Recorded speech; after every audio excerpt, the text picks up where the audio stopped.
Meeting in order. Please rise for the Pledge of Allegiance. Pledge allegiance to the flag of the United States of America and to the republic for which it stands, one nation, under God, indivisible, with liberty and justice for all.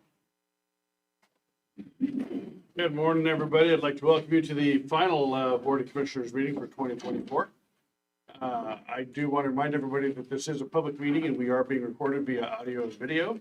And following state law, we do have a hybrid option available as well. If you want to address the board, please come to the podium and give us your name and address for the record. With that, awards, recognitions, and correspondence. Commissioner Dorn, I see you have your hands full. I do, and they're all extremely rewarding and honored to give these. But on 12/18/24, the Umatilla County Commissioners want to recognize the Walla Walla River cleanup effort and the crew that participated. At this time, we are proud to recognize the hard work and collaboration of several individuals and organizations who made the cleanup project along the Walla Walla River near Milk Free Water a success. This cleanup effort was launched in response to concerns raised by local residents in the Water Control District about a homeless encampment along the river. The situation posed significant environmental and safety challenges. It was clear that a concerted effort was needed to address it. In collaboration with the Umatilla County Sheriff's Office, Milton Free Water Police Department, and the Umatilla County Code Enforcement Program, we took swift action to address the encampment. The individuals involved were trespassed and the waste that had accumulated in the area was removed. Thanks to the support of several key partners, cleanup was not only possible, but successful. We want to take a moment to recognize these outstanding contributors and present them with a certificate of appreciation. First, we would like to extend our sincere thanks to the J. Frank Schmidt Company, a local farming operation, whose generosity played a critical role in the cleanup. They provided large totes and equipment free of charge, helping us remove the debris from the difficult terrain of the embankment. Special recognition goes to Tereso Carrardo, the farm manager, who spent several days operating equipment and working alongside our county team to make this effort a success. Can you come up and stand right here while we finish up? But welcome. Yes, much deserved. And I'm going to go through the next, and then we'll get a picture of everybody. Next, we want to acknowledge Humbert's Refuge, who have been an invaluable partner to our county's code enforcement program. Humbert's provided timely dumpster service, ensuring that all waste was disposed of properly. Their drivers was always responsive to calls, and their support was essential in keeping the cleanup organized and efficient. We also want to recognize Levi Papineau. Hello, Levi, come on up. Levi, the County Community Corrections Work Crew Supervisor, for his dedication and flexibility. Levi ensured that the cleanup had the necessary workforce, often in less than ideal weather conditions. His commitment to the success of this project speaks to the ongoing partnership we have with community correction and making a positive impact on our community. Just as a side note, I've been around several projects that Levi's been involved with, and professionalism is incredible, and your ability to manage that work through is in a very efficient and effective way was above and beyond what would be expected. So thank you on this. It's a side note for me. Thank you. Finally, we would like to express our deepest gratitude to the Code Enforcement Officer, Richard Estes. He's sick. Where is he? He's sick. He's sick? Yeah. He's been sick. What? He's not sharing. That's a good thing. Yeah. Yeah. Rich spearheaded this entire cleanup effort, organizing work crews, managing logistics, and showing incredible innovation in the way trash and debris were removed from the riverbank. His leadership was pivotal in the success of this project, and his solutions-driven approach did not go unnoticed. As Eric Heinrich of F. Frank Schmidt Company noted in an email, Officer Estes in particular was to work with, and he remained solution-driven throughout each step. Thank you, Rich, for your timeless dedication and leadership. In total, crews made 6 visits to the site, successfully removing approximately 7 tons of waste from the former encampment area. The impact of this cleanup is significant, not just for the environment, but also for the safety and well-being of the community. At this time, we will show some photographs documenting the waste removal from the site. We will. That's the cue. Do you have videos? I was not given video. And as we skip this portion of the program, before we close, we want to extend our heartfelt thanks to all of our partners. This project would have not been possible without any of your collective effort, and we are incredibly grateful for your support. Your dedication has made a lasting and positive impact on our community, and we look forward to continuing this important work together. Thank you very much. And at this time, is that somebody from Hubbard here? I have that picture of Rich. That's about the best picture of him you'll get. Anybody from Jay, the Schmidt Company? Oh, I'm gonna give both of them to you then. And Rich. So, Megan, were you gonna take pictures? I can, yeah. Thank you. First of all, Levi, congratulations and thank you for just an incredible project. Job well done, for sure. Thank you. Good. You want to take one together as a group? We're gonna do individual and then don't go away, we'll do one as a group. Both of these are for you. And did I say it right, Teresa? Teresa, yeah, Yeah. you're right. Okay. You're right. That's because I'm fluent in Spanish. Got it? Thank you very much. Thank you for all your work, being a part of the community and your outreach is incredible. Come on in, Levi.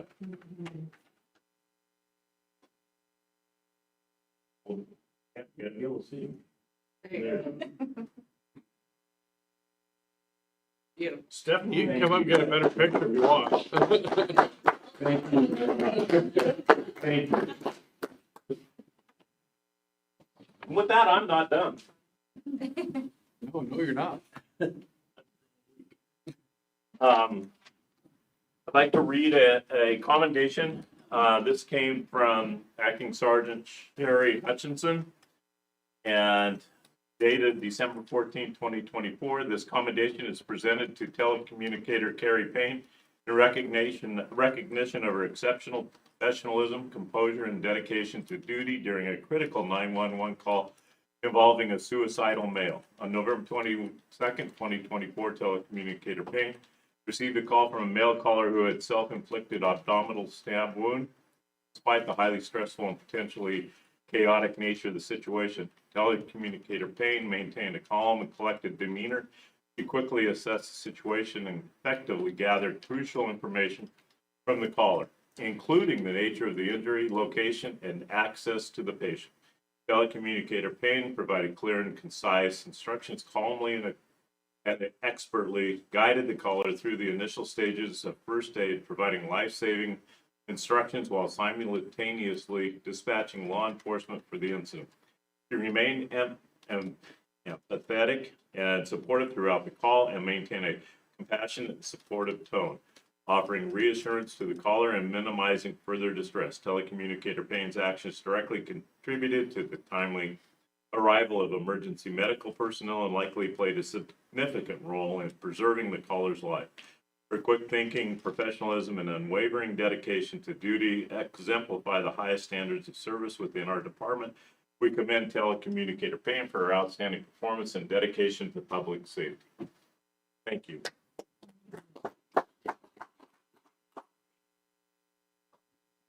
Yeah, comments? Perfect. We, You do it. okay, Go to it, Dan. thank you. Thank you. It's another sign of our appreciation for you. Thanks,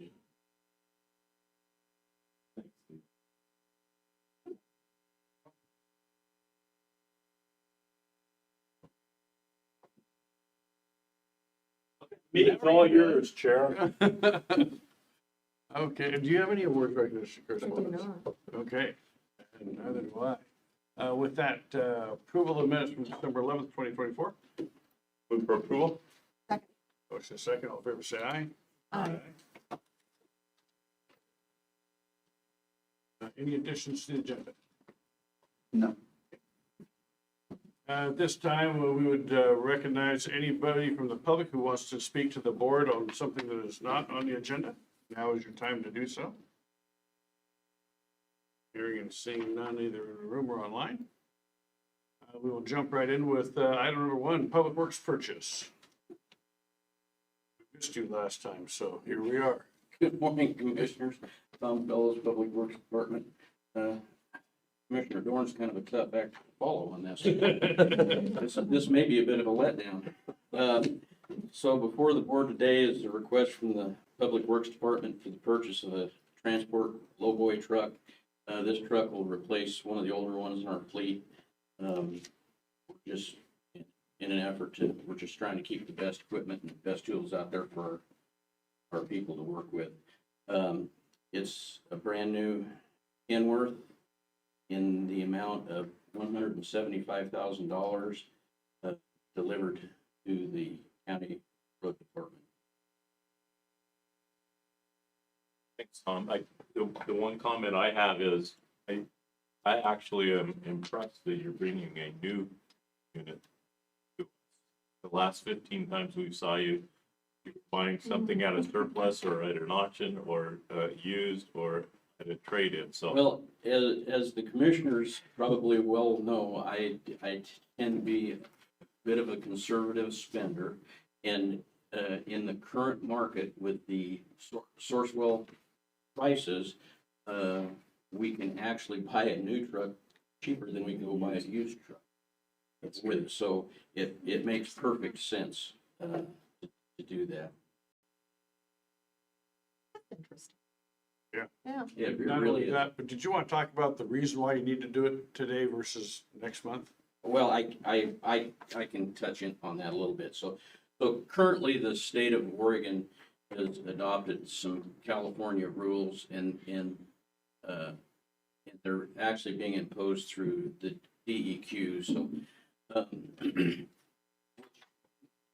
requires, and I'm probably going to mess this up a little bit, but it requires that any truck dealership to sell a certain percentage of EV vehicles for the number of trucks that they can also sell, which essentially means after January, dealerships are going to have customers, but they can't sell product because they can't get the EV vehicles out in the public. This is going to be a interesting moving forward. My understanding is there's a push out there to hold this regulation off for a while.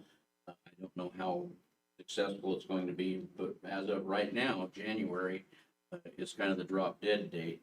Now, the other question is, can we purchase trucks from states that don't have that requirement? That's another big question. I don't know. So we may or may not be able to get trucks with day caps on them, which is our trucks without sleepers. There is some sort of an exemption for dump trucks, however. My understanding is we're still going to be able to get dump trucks and they won't add into that formula. At least that's what 2 of the dealerships have told us at this point. So we might not have to go out of state for dump trucks. We all know how much Commissioner Timmons loves her electric vehicles, so. So I think this is a good purchase, and I appreciate your due diligence on working for getting the best price for the county. I try to keep Robert happy. Yeah, that's a good one to keep happy. Questions? I move for approval of the purchase of the Kenworth truck for $175,000 from Kenworth Sales out of Pasco. Motion is second. All in favor of the motion, say aye. Aye. Carries. Thank you, Commissioners. Thank you. Planning Commission appointment.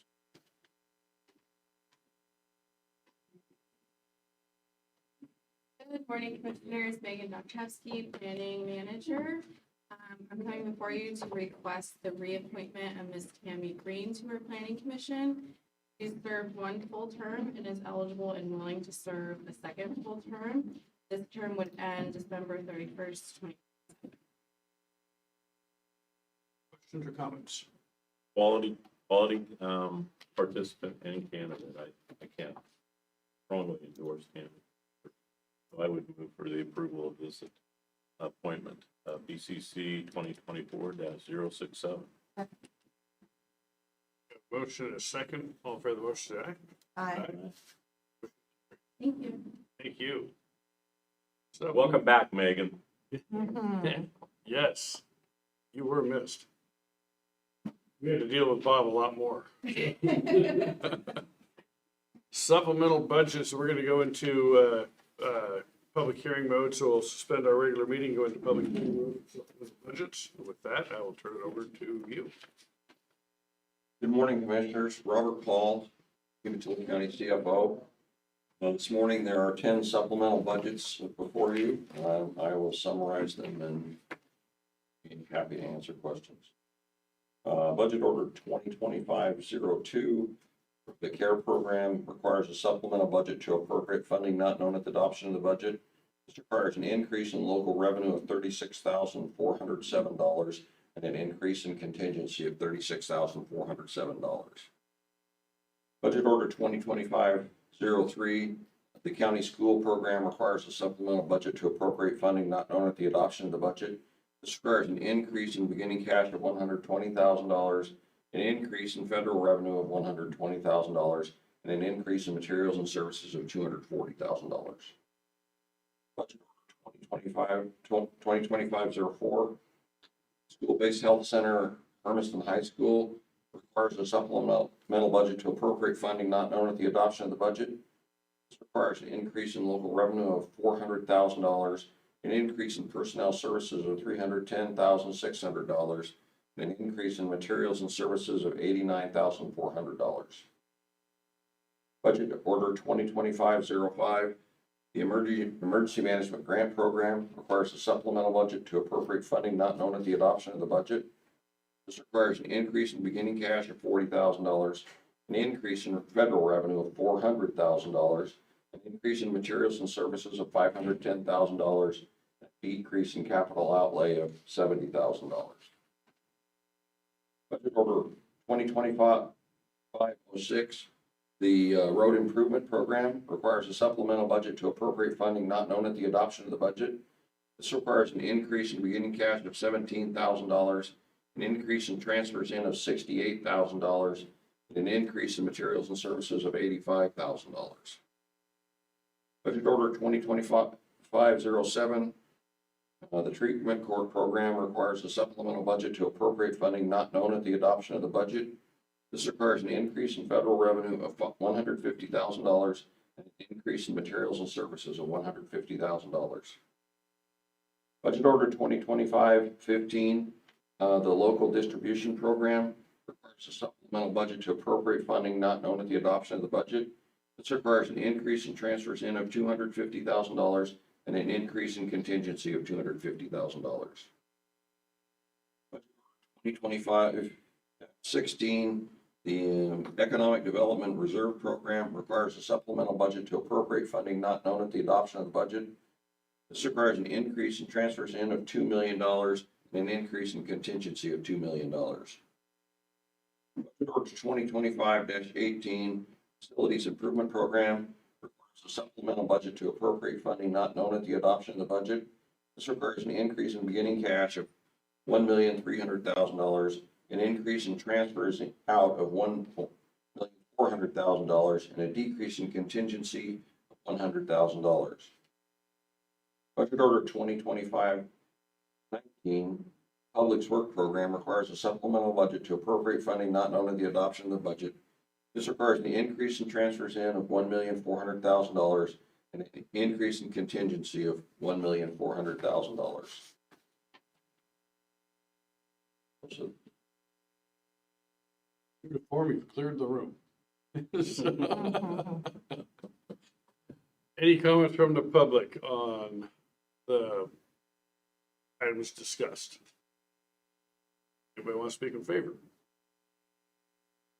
Anybody want to speak against? Or be neutral?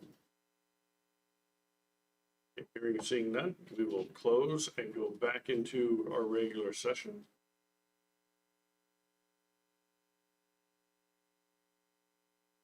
Do we just skip that one and go on to budget transfers, or we have to, no, we gotta make motions on all, okay. I have a question. What's the local, We just closed the public hearing. I can ask a question. What's the local distribution program? It is a program which was set up when we had several payment in lieu of taxes programs such as SIPs and enterprise zones. And it was my decision to set up basically a clearinghouse for those funds because there were a number that came in and a number that went out, and I just felt like that was a good way to track that funding. Because of the agreements that are involved, there's money that's distributed for community service fees, for a variety of other things, and so that was just a mechanism to track that funding. Thank you. Okay, with that. Mr. Timmons? This is my job forever. No? You want me to do it? No. Thank you. Okay. I move to adopt budget number 2025-02. Second. Got a motion, a second, all fair to the motion, say aye. Aye. Aye. I move to adopt budget order 2025-03. Motion, a second, all fair to the motion, say aye. Aye. I move to adopt budget order 2025-04. Motion, a second, all fair to the motion, say aye. Aye. I move to adopt budget order 2025-05. Motion, a second, all fair to the motion, say aye. Aye. I move to adopt budget order 2025-06. Motion, a second, all fair to the motion, say aye. Aye. I move to adopt budget order 2025-07. Motion, a second, all fair to the motion, say aye. Aye. I move to adopt budget order 2025-15. Got a motion, a second, all fair to the motion, say aye. Aye. Move to adopt budget order 2025-16. Motion, a second, all fair to the motion, say aye. Aye. I move to adopt budget order 2025-18. Motion, a second, all fair to the motion, say aye. Aye. I move to adopt budget order 2025-19. Motion, a second, all fair to the motion, say aye. Aye. Comment I would make is, I've only been here 4 years, but hats off to Robert, his team, and all the department heads. This is probably the latest that we've had many budget transfers.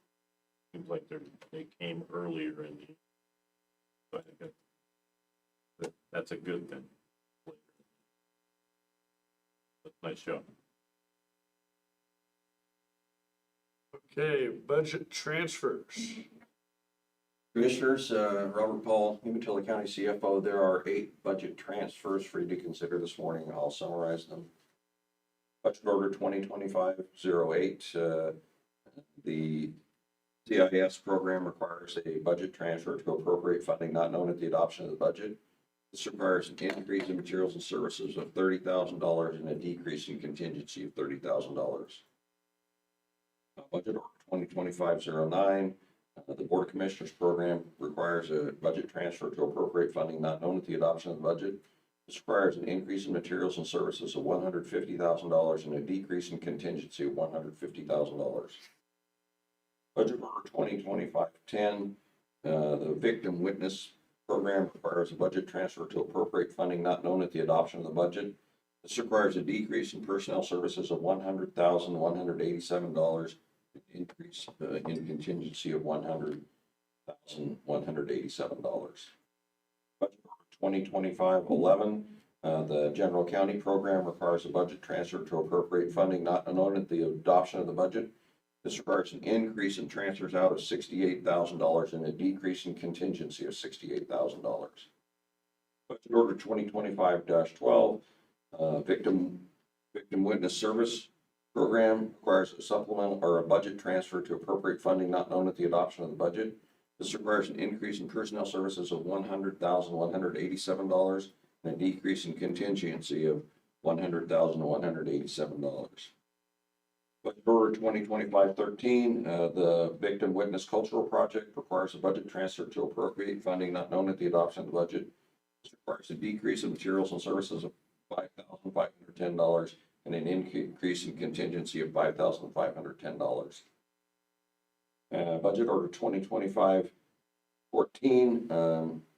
the Victim Witness Services Program requires a budget transfer to appropriate funding not known at the adoption of the budget. This requires an increase in materials and services of $5,510 and a decrease in contingency of $5,510.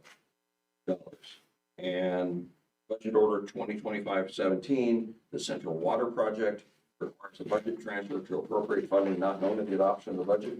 This requires a decrease in materials and services of $2,250,000 and an increase in transfers out of $2,250,000. Any questions? Hearing, seeing none. It's time to adopt some budget orders. I move to adopt budget order 2025-08. Motion is second. All for the motion, say aye. Aye.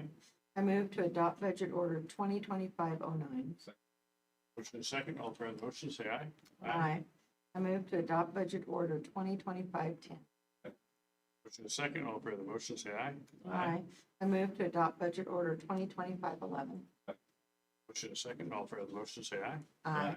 I move to adopt budget order 2025-12. Motion is second. All for the motion, say aye. I move to adopt budget order 2025-13. Motion is second. All for the motion, say aye. Aye. I move to adopt budget order 2025-14. Motion is second. All for the motion, say aye. Aye. I move to adopt budget order 2025-17. Second. All for the motion, say aye. Did I miss 11? Did I do 11? I don't Did I think do you 11? missed it. Okay, I was watching. all right. Thank you, Robert. Thank you, Commissioners. Item number 5, board payable.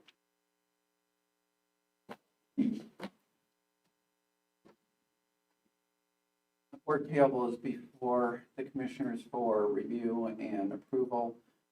The dollar amount. A year ago, the county obtained an option to obtain another station at the Columbia River. That option has a year term to it. So if you want to continue the option, we need to do it another year, another payment of $25,000. The option is not quite ready to be exercised yet. We're still waiting on finalization of the study and more review of the project. So the request is to go ahead and continue the option for another year to keep that project moving forward. And so we're requesting authorization to pay $25,000 in sea land. Actually, make the motion to approve payment of $25,000 to NC Land. Second.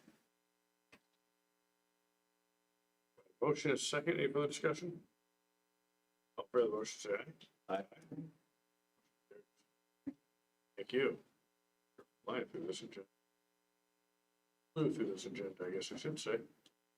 Final thoughts, Commissioner Timmons.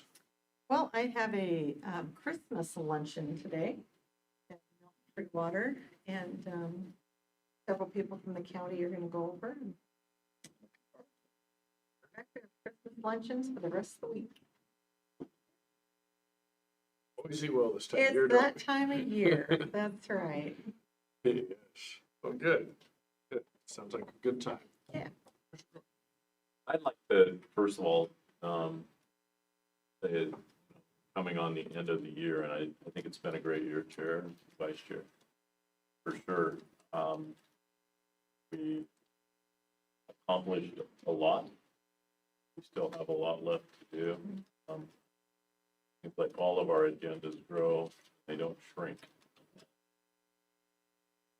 With that comes the realization that the support from all of the directors and the managers and employees of Umatilla County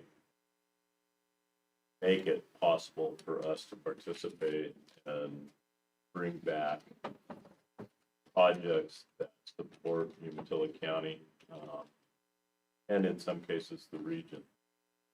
I think that if each of us put together our own highlight reel from the year, there would be a minimum of probably 10 bullet points that would all be different, that we would be extremely happy about. We probably all have 3 or 4 that we would have liked to have seen different outcomes, or at least work toward different outcomes, which is kind of the nature of the business.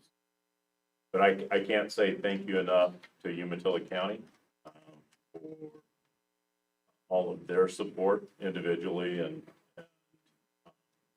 what it means to the commissioners to be able to, as Governor Kotek calls us, the legendary Umatilla County, how they let us bring back that support. More than anything, just the brand of Umatilla County in general has been elevated over the last year and elevated over the previous year and the previous year. I guess if there is one goal for 2025 is to make sure that we keep elevating the brand of the legendary Umatilla County.